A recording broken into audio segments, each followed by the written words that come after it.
नमस्कार, स्वागत है आपका बात मुद्दे की में। आपके साथ मैं हूं सचिन वर्मा। प्रदेश में बीजेपी इनेलो हज का महागठबंधन की संभावनाओं पर अब पूर्ण विराम लग गया है। कई दिनों से सियासी गठजोड़ की कोशिशें की जा रही थी, लेकिन सारी कोशिशें नाकाम रही।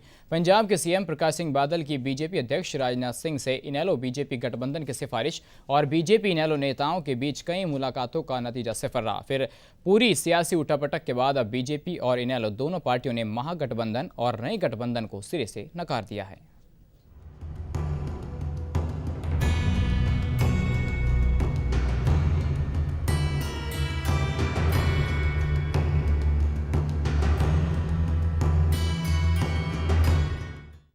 तो अब बीजेपी मौजूदा सहयोगी हजका के साथ प्रदेश की 10 लोकसभा सीटों पर घमासान के लिए मैदान में उतरेगी। इनेलो अकेली 10 सीटों पर अपने उम्मीदवार उतारेगी, लेकिन अब तक दोनों ही पार्टियों में 10 लोकसभा उम्मीदवारों को लेकर मंथन जारी है। देखिए इस पर एक खास रिपोर्ट।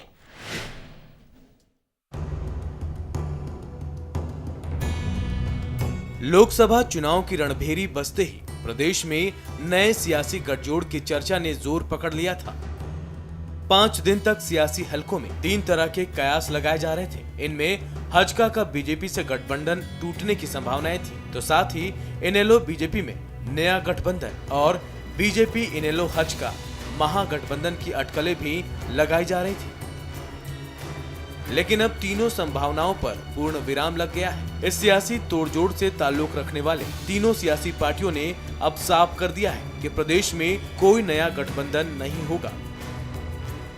हजका ने मौजूदा गठबंधन को बचाने के लिए नए साथी का त्याग कर दिया और सहयोगी पार्टी बीजेपी को लिखित आश्वासन भी दे दिया। इस बीच इनेलो बीजेपी नेताओं के बीच मुलाकातों का दौर भी चला, लेकिन नतीजा सिफर निकला।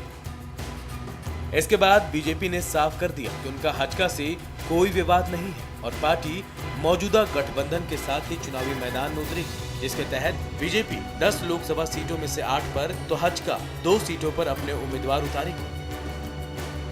हिस्सा है प्रकाश सिंह बादल, वो कहीं ना कहीं चौटाला जी के फेवर में है। वो लगातार कोशिश भी कर रहे हैं, वो आपके नेताओं से मिल रहे हैं क्योंकि गठबंधन को लेकर। नहीं, सरदार प्रकाश सिंह बादल एनडीए के बहुत बड़े नेता हैं।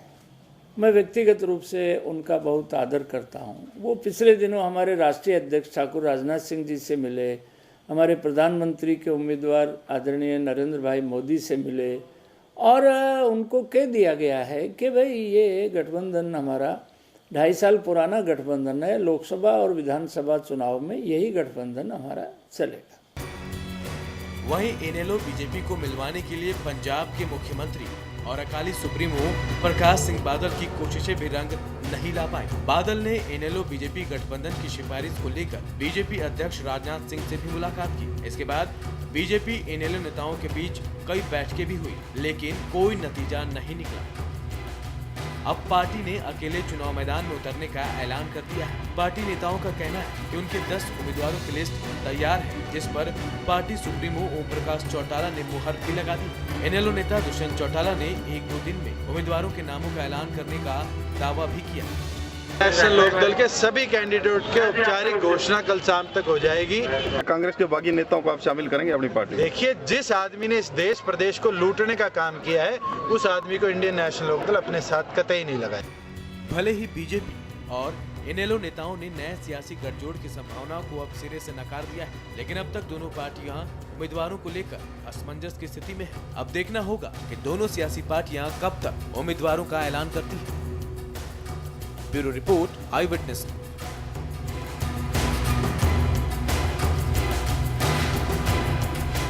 तो महागठबंधन की जो कोशिशें थी वो तेज जरूर हुई, लेकिन फिलहाल उन पर पूर्ण विराम लगता हुआ नजर आ रहा है। आने वाले समय में देखना होगा कि क्या कुछ होता है। यही हमारा आज का मुद्दा है और इसी मुद्दे पर बातचीत करने के लिए कुछ खास मेहमान हमारे साथ स्टूडियो में मौजूद है। हमारे साथ राहुल राव जी हैं कांग्रेस पार्टी से, साथ ही साथ प्रदीप खटाना जी हैं बीजेपी से, स्वागत है आपका, और महेश दाइमा जी हजका से, साथ ही साथ वरिष्ठ पत्रकार हमारे साथ स्टूडियो मौजूद है अनिल आर्य जी। आप चारों का बहुत बहुत स्वागत है। प्रदीप जी, पहला सवाल आपसे ये है कि गठबंधन की जो अटकलें हैं वो सबसे ज़्यादा आप लोगों के साथ लगाई जा रही हैं। गठबंधन होगा कि नहीं होगा? देखिए, हमारे प्रदेश अध्यक्ष का कहना तो यही है कि अभी गठबंधन नहीं होगा। तो फिलहाल गठबंधन नहीं करने जा रहे हैं? नहीं, इस पे ज़्यादा तो नहीं कर सकते, लेकिन प्रदेश अध्यक्ष जी का कहना है तो गठबंधन पे विराम लग ही रहा है। लेकिन उनसे भी ऊपर हमारे बड़ी पार्टी है, बड़े नेता हैं, उनके जी चल रहे हैं आपस में, कुछ होता है तो अभी फिर टाइम अब है। तक टिकटॉक की घोषणा क्यों नहीं की गई? अभी टाइम है टिकटों में, अभी टिकटें नहीं तो क्या वेट एंड वॉच की स्थिति यहाँ पर बनी हुई है? क्या आने वाले समय में देखते हैं कांग्रेस ने कहा किसको उतारा है, उसके हिसाब से नहीं, कांग्रेस से चुनावी हमारा गणित या फिर दूसरी पार्टियां कांग्रेस से हमारी पार्टी का कोई ऐसा नहीं है। किससे मुकाबला है आपका? मुकाबला तो है ही नहीं, मुकाबले में कोई मुकाबले में नहीं है। हरियाणा में 10 की 10 सीटें जीत रहे 10 की हैं। 10 सीटें जीतेंगे। चलिए, यहाँ पर राहुल जी भी हमारे साथ कांग्रेस से हैं। राहुल जी, 10 की 10 सीटें तो बीजेपी जीतने की बात कर रही है, अगर तीनों मिल जाते हैं फिर क्या स्थिति बनेगी आपकी पार्टी की? देखिए, पिछले 2 लोकसभा चुनाव के अंदर आपने जिस तरीके से देखा है जी कि हरियाणा में 10 में से 9 सीटें आज भी कांग्रेस के पास हैं। इससे पहले भी कांग्रेस के पास, ये गठबंधन के पास सीटें, जो इनका गठबंधन है वो 0 सीटों पे रहा है। पिछले 10 साल से ना तो लोकसभा के अंदर इनका एक सदस्य है और 10 साल से ये हरियाणा विधानसभा के अंदर भी विपक्ष में बैठे हैं। जहां तक स्थिति है इनके गठबंधनों की, तो किनसे गठबंधन होगा ये इनका अपना पार्टी का मामला है। लेकिन मैं बताना चाहता हूं, काफ़ी कोशिशें इनकी चल रही हैं, जिस तरीके से मीडिया में आपके माध्यम से और अखबारों के माध्यम से हम पढ़ते हैं। बड़े हमारे विपक्षी दल, जो प्रमुख विपक्षी दल हैं, वो लगातार खींचतान चल रही है, बड़े दबावों की राजनीति चल रही है, जिनके साथ उनकी भाईचारे की राजनीति है। अन्य प्रदेशों के लोगों के माध्यम से भी वो गठबंधन करने के प्रयास कर रहे हैं। लेकिन जहाँ तक बात है कि किसके साथ गठबंधन कर रहे हैं, क्योंकि बहुत से राजनीतिक दल, जरूरी नहीं है कि इंडियन नेशनल लोक दल ही इनके साथ करना चाह रहा हो भारतीय जनता पार्टी के साथ। भारतीय जनता पार्टी का भी कोई राजनीतिक इतिहास जो गठबंधन का रहा है हरियाणा के अंदर बहुत अच्छा नहीं रहा है। 1996 में चाहे चौधरी बंसीलाल जी के साथ धोखा देने की बात रही हो, या उसके बाद इंडियन नेशनल लोक दल को साथ धोखा देने की बात रही हो, तो हो सकता है सभी एक दूसरे के साथ जुड़े हुए लोग हैं। जहां तक 10 सीटों को जीतने की बात है हरियाणा के अंदर, जिस तरीके से पिछले 9 सीटें जरूर हैं, लेकिन आप पिछली बात भी करें, 2004 की बात करें, 2009 की आप बात करें, तो क्या भविष्य में भी ऐसा ही होने वाला है? क्या आप स्पष्ट हैं इस बात को लेकर? देखिए, देश की जनता बहुत जागरूक है, प्रदेश की जनता बहुत जागरूक है।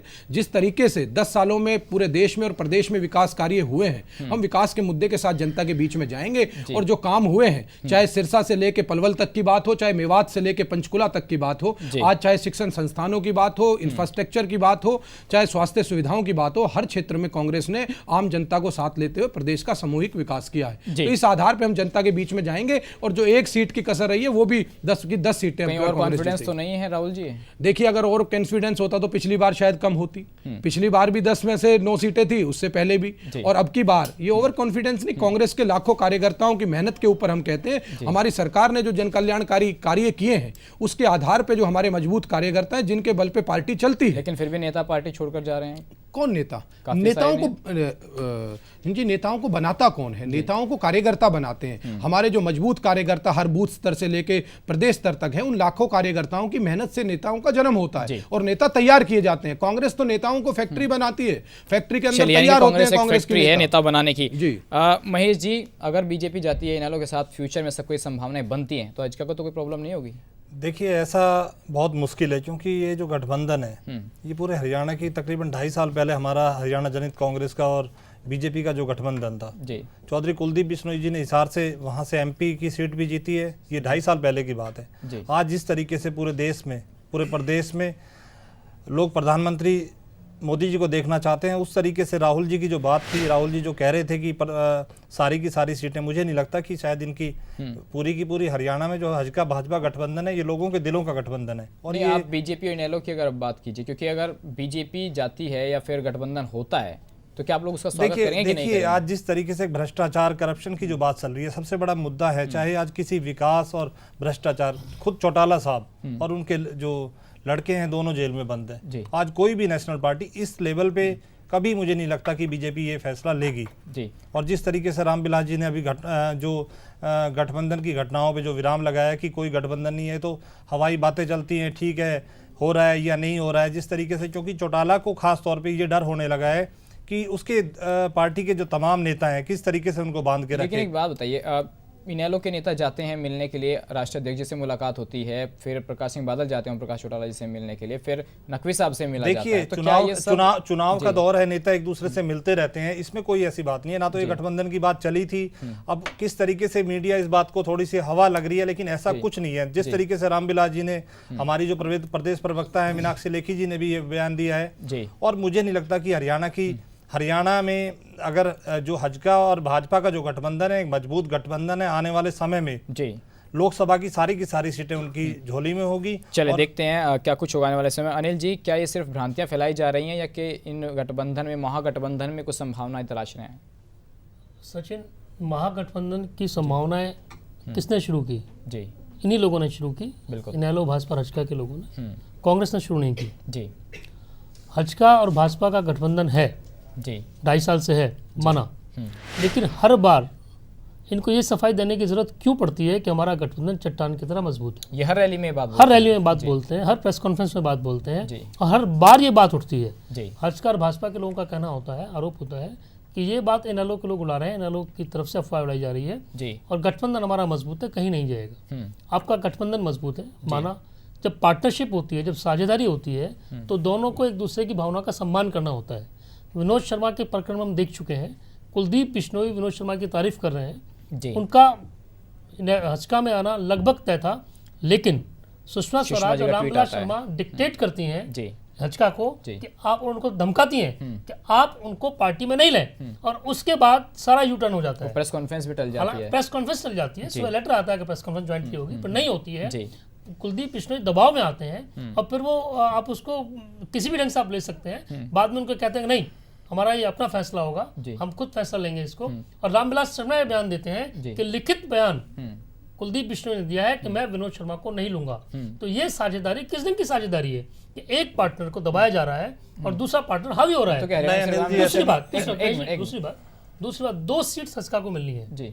आज तक दूसरी सीट 15 मार्च से आपकी नॉमिनेशन शुरू हो जाएंगे जी। 11 मार्च में हम खड़े हुए हैं। दूसरी सीट कौन सी होगी इसकी घोषणा नहीं हो पाया। अंदर खाने करनाल को लेकर बात चल रही है। जी। हजका बार बार ये कहते हैं मुझे करनाल चाहिए, करनाल चाहिए, और भाजपा करनाल छोड़ने को तैयार नहीं है। हिसार से तो खुद हिसार तो तय है, नहीं हिसार तो तय है। हिसार में सिटिंग एमपी वो है, वही लड़ेंगे। हाँ। एक दूसरी सीट को लेके आखिर ऐसी क्या दिक्कत है? 2.5 साल का गठबंधन हो गया, 45 सीट का गठबंधन आपका है, 8 और 2 का गठबंधन आपका है, फिर एक सीट के ऊपर रोड़ा क्यों अटका हुआ है? आखिर कुछ तो ऐसी चीजें होंगी जो गठबंधन के बीच में मामले को महेश जी से पूछ रहे थे, क्या दिक्कत आ रही है? करनाल सीट को लेकर लड़ाई चल रही है। करनाल और हिसार, इनको पेपरों के माध्यम से और न्यूज चैनल्स के माध्यम से करनाल और हिसार की जो सीटें हैं वो तकरीबन इनकी फाइनल हो चुकी है। और करनाल से कौन लड़ रहा है इसका की ओर से? देखिए, करनाल से अभी कुलदीप जी लड़े या कोई लड़े जो पार्टी का, क्योंकि हिसार से अभी सिटिंग, हिसार से सिटिंग एमपी हैं वो अभी जी। और क्योंकि करनाल से अब देखेंगे किसको भी ये तो 2 सीट पक्की हो चुके हैं क्या, हिसार और करनाल? शायद ये, क्योंकि जिस तरीके से पेपर में मेरा वही कहना है, ये शायद, ये तकरीबन, ये जो शब्द है, ये आपके जो देखिए अनिल जी, आप एक सीनियर पत्रकार हैं और आप पता है कि जब तक कोई भी चीज राजनीति में क्या होता है कि फाइनल अभी, क्योंकि अभी ना तो बीजेपी के कैंडिडेट फाइनल हुए हैं, ना अभी हम यही तो बात कर रहे हैं, तो क्या समंजस इसी बात को लेकर आईएनएलडी के किए, ना कांग्रेस ने भी किए। मैं कैंडिडेट्स की बात ही नहीं कर रहा, मेरा सिर्फ कहना ये है कि अगर दूसरी सीट करनाल है तो क्यों रामविलास शर्मा जी, देखिए आपस में डिस्कस होती है, जब गठबंधन होता है 2 पार्टियों का, तो आपस में हर सीट के ऊपर एक दूसरे की बात होती है, सहमति होती है। कब तक? आज 11 मार्च में खड़े हैं, तो कोई बात नहीं, अभी तो नॉमिनेशन का अभी नॉमिनेशन स्टार्ट भी नहीं हुआ। बीजेपी के साथ भी यही दिक्कत है, इसीलिए सवाल खड़े हो रहे हैं। सवाल तो अब आप किसी तरीके से भी उसको ले सकते हैं। इसी बात पे खड़े हो रहे हैं कि आखिर करनाल तय क्यों नहीं हो पा रही? करनाल ऑलमोस्ट तय है, और करनाल और हिसार, चले हो सकता है कि आने वाले समय में उसको फाइनल। जी राहुल जी, मैं ये कह रहा हूँ सचिन जी, ये बात जो इनके दावों की हवा तो यही निकल रही है मुख्य विपक्षी दलों की हरियाणा में, जो सबसे पहले ये कहते थे कि सबसे पहले हमारे उम्मीदवारों की लिस्ट जारी है, हम चुनाव डिक्लेयर होते ही अगले ही दिन सभी उम्मीदवारों को उतार देंगे। आज कहाँ उनकी तैयारी गई? तैयारी तो कांग्रेस की दिखाई देती है आज पूरे हरियाणा के साथ। तो आप भी कहीं सबसे पहले ये तो समय बताएगा, तैयारी कांग्रेस की है। 3 सीटों में तो आपको भी दिक्कत हो रही है, 3 सीटों में तो कांग्रेस को भी दिक्कत हो रही है, गुड़गांव सीट पर, अंबाला सीट पर और हिसार सीट पर। राहुल, जो 7 सीटें सबसे पहले किसने डिक्लेयर की? 196 कैंडिडेट पूरे देश में, 545 में 7 सीटों की आप बात कर रहे हैं जी। 5 सीट वो है कि जहां आपका सिटिंग है, बिल्कुल ठीक है, दो ऐसे हैं कि जहां आपने शैलजा को भेज दिया ऊपर। आप क्यों जिक्र कर रहे हैं? आप उस पे आइए ना। हाँ जी, बताइए। जितेंद्र मलिक आपका चुनाव लड़ने से मना कर चुके, उधर यहाँ उम्मीदवारों को डिक्लेयर करने की बात है, वही बात कर रहा हूँ। आप डिक्लेयर आपने डिक्लेयर क्यों किया? आपने डिक्लेयर इसलिए किया कि 5 तो आपके तैयार है, कोई को उतारना है, और लोग वहां पे है ही नहीं। अब बाकी 2 का सवाल है। अच्छा, एक बात बताइए, भारतीय जनता पार्टी के पास क्या सिटिंग एमएलए नहीं है? लालजी टंडन जी क्यों नहीं कर देते? मुरली मनोहर जोशी का नाम क्यों नहीं डिक्लेयर कर देते? बात कर रहे हैं कि वहाँ की बात कर रहे हैं? हम तो 196 हम तो आपसे कह रहे हैं। एक बात हरियाणा की बात, आपसे बीएसपी रहा, नहीं, आपने 5 से डिक्लेयर कर दी, आम आदमी पार्टी ने 6 से डिक्लेयर कर दी थी। हमने आप तो बहुत 7 लेट किए, हो गए। हमने तो 7 किए। आप तो लेट हो गए ना। एक मिनट बात, एक मिनट जी, मेन 3 सीटें हैं, चलिए 5, जैसा कि अनिल जी भी कहते हैं 5 तो आपके कंफर्म थी, 2 आपने नए चेहरे उतार दिए, उनमें से भी एक आपका एमपी कहते हैं कि मैं चुनाव नहीं लड़ूंगा, एक आपने नया चेहरा और दिया संपत सिंह। लेकिन अगर हम संपत सिंह और जगबीर मलिक दोनों ने, चलिए कोई बात नहीं, 3 और सीट जो महत्वपूर्ण सीट है, अम्बाला की सीट हम बात करें या फिर हिसार की हम बात करें या फिर गुड़गांव की, ये 3 बहुत महत्वपूर्ण सीटें, इनमें तो आपके यहाँ भी खींचतान चल रही है। नहीं, कोई खींचतान नहीं है। सबसे पहले 7 उम्मीदवार किसने उतारे, चाहे अनिल जी की बात आप मान लें कि पहले 5 कैंडिडेट, लेकिन एक प्रोसीजर तो होता है ना, प्रक्रिया के तहत उन 5 को भी। अब एक बात बताइए, जहां रोड़ा अटकता है, आप सब लोग ये क्यों कहते हैं कि प्रोसीजर आड़े हाथों आ जाता है? जो भी आप कहते हैं कि टिकट डिक्लेरेशन का प्रोसीजर होता है, जहां पेच अड़ा वहां प्रोसीजर सामने आ जाता है। पेच नहीं, आप एक बात बताइए कि 2 नए उम्मीदवार सोनीपत और हिसार में भी उतरे हैं ना जी। कुलदीप बिश्नोई जी की टिकट फाइनल नहीं करी अभी तो।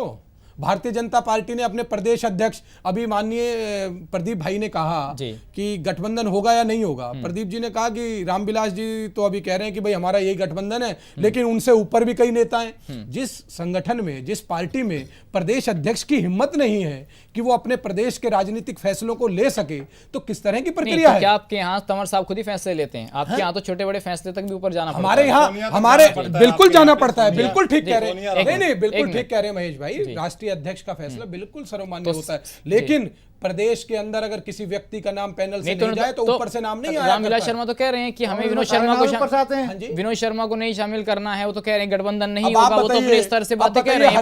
हरियाणा जनहित कांग्रेस कहती है, माननीय कुलदीप जी कह रहे हैं कि भैया पार्टी में उनकी प्रेस कॉन्फ्रेंस नियमित तैयारी हो जाती है। उसके बाद उस दिन यहाँ पे और सदस्य हंचका के थे, उन्होंने कहा कि बीजेपी को आपत्ति क्या है। नहीं तो फिर आपको लगता है कि गठबंधन होने के चलते और जब बीजेपी नाराज है तो प्रेस कॉन्फ्रेंस तो करनी चाहिए लगता है इनेलो की बजाय भारतीय जनता पार्टी को अधिक आवश्यकता पड़ रही है हरियाणा में इनेलो से गठबंधन की। लेकिन माननीय ओम प्रकाश चौटाला जी जो कि बहुत ही वरिष्ठ हरियाणा के नेता हैं, उन्हें लगता है कि जिस तरीके से उन्होंने बंसीलाल को भाजपा ने धोखा दिया और जिस तरीके से ओम प्रकाश चौटाला को पहले भी धोखा दे चुके हैं, तो उन्हें नहीं लगता कि वो इनके साथ गठबंधन करेंगे भारतीय जनता पार्टी के साथ। धोखेबाजों को तो आप भी अपनी पार्टी में शामिल कर रहे हैं, धोखेबाजों को तो आप भी शामिल कर रहे हैं। हंचका के विधायक तो लगता है कि हंचका के साथ ही इनका गठबंधन रहेगा। नहीं, गठबंधन तो आपका भी कहीं ना कहीं है। गठबंधन कांग्रेस की बजाय ये गठबंधन में ज्यादा परेशान है। हर सक्रिय राजनीतिक व्यक्ति अपने गठबंधन में ज्यादा वो दिक्कत है और इनकी पार्टी के आज इनके पास एमपी के कैंडिडेट इनके छोड़ के भाग रहे हैं। धोखेबाजों की बात आप कर रहे हैं। महेश जी, हम तो आपकी पार्टी को कह रहे हैं। कहा कुमारी सैलजा जो सिटिंग महेश जी अंबाला से, उसने राज्यसभा से राहुल मेरा एक छोटा सा अनिल जी, मैं तो कह रहा हूं, हम तो महेश जी की पार्टी को कह रहे हैं, इनका गठबंधन मजबूत है भाजपा के साथ। एक छोटा सवाल आपसे है, विनोद शर्मा को भूपेंद्र सिंह हुड्डा का हमजोली हमराई सखा कहा जाता है और वो सुपर सीएम के तौर पे काम कर रहे थे। उनकी बात को टालने की हिम्मत ना कांग्रेस के किसी छोटे लीडर में थी, ना हरियाणा के किसी बड़े लीडर में थी, ना अफसरशाही में थी। आखिर क्या वजह रही कि विनोद शर्मा ने अपना रास्ता अलग तय कर लिया? देखिए अनिल भाई, सुपर सीएम होना, सीएम एक ही होता है, सुपर सीएम ये सब जो है मीडिया के दिए हुए शब्दों हैं। नहीं तो फिर आप उत्तर प्रदेश में चले जाओ तो 5-5 है। नहीं, वो सुपर सीएम 10 साल से चलिए आप बताइए। और जहां तक बिल्कुल, ये तो माननीय विनोद शर्मा जी बता सकते हैं कि वो क्यों गए। इस बारे में हम और आप कैसे तय कर सकते हैं कि उनमें क्या भावनाएं रही होंगी? दिक्कत कहाँ है? अगर आज वो कह रहे हैं कि अंबाला तक कोई विकास कार्य नहीं हुआ, आज ये बात कर रहे हैं, ये बात इंद्रजीत कहते रहे, ये बात शैलजा कहते रहे, ये बात वीरेंद्र सिंह कहते रहे, ये बात नरेश सेलवाल कहता रहा, ये रामपाल भुक्कड़ कहता रहा। अगर ये सब बातें बार-बार उठ रही हैं और लोग अनिल जी आज ही हरियाणा के अनिल जी एक बात सुषमा स्वराज ने लोकसभा में कही थी, कुछ तो मजबूरियां होती होंगी, यही कोई बेवफा नहीं होता, तो शायद कुछ मजबूरियां रही होंगी यहाँ पर विनोद शर्मा जी की भी। पार्टी से बंधे हुए हैं, पार्टी की मतलब इनको तो अपनी पार्टी का कांग्रेस। चलिए मैं आपको एक चीज बताना चाहता हूं, मैं आ रहा हूं आपके पास, एक छोटा सा ब्रेक हम ले रहे हैं, एक छोटा सा ब्रेक लेंगे और जब ब्रेक के बाद लौटेंगे तो इस महागठबंधन के कुछ और पहलुओं पर चर्चा करेंगे, एक छोटे से ब्रेक के बाद।